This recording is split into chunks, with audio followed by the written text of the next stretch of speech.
So I just gotta ask, what is happening with Garten of Banban and its developers? How did we go from so much drama and also chapter releases to a kart racer and a 2D platformer?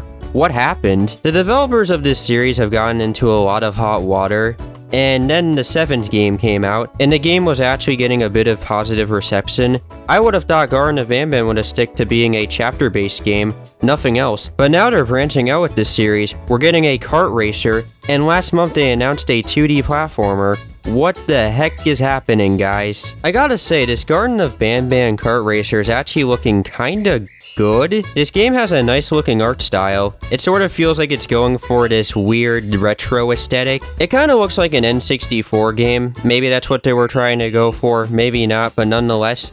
You guys did something good here. It looks nice. I could admit that the models of these characters do look kinda odd, but it's Banban. I guess it's fine that they look weird because Banban itself is just kind of a weird franchise of games. I do like the detail of characters having voice lines. The tracks don't look like super interesting except for the pipe one. It's probably the most interesting track out of all of them. You also have the Apilo birds just on the tracks. You have the buckets and pins watching you as you race. That's just the Banban charm, I guess. I'm not sure how the controls are gonna feel. It looks kinda stiff and slow, but maybe that's how you just start off when you're driving. The music we get to hear in this overview trailer actually slaps. It is some good music, and this is coming from the series that doesn't really have that in my opinion. The music does start to get gradually better in the later Banban games, but overall this kart racing game, it definitely could have some potential. I can't say it's gonna be a great kart racer or even amazing, but it could be decent. It's nice seeing these characters in other genres than just horror, because they're just kinda goofy.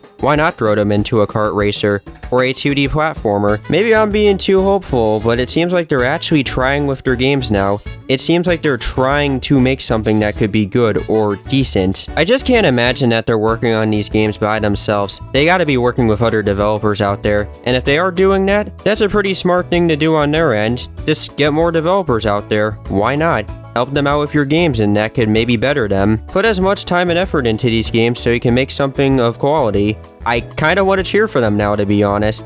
I never really had like the biggest problem with the Euphoric brothers. I can definitely say they've made their mistakes in the past, and I would understand if people just don't want to support them and even don't like the two. But if they're willing to go out of their way to better themselves as people and start to make better games, well, I can kind of respect them for that, and I honestly want them to better themselves and just start making good stuff. It's definitely possible for people to better themselves, depending on what situation they're in or what they've done. I can definitely criticize them for crap like this and various other things, but if they can move past it, then, hey, do it. Please do that. I'm curious to see what will happen with the Banban kart racer and the 2D platformer. And I guess I wouldn't mind seeing these characters in other stuff like party games. So that's basically it from me, and I'll see you guys next time, and bye.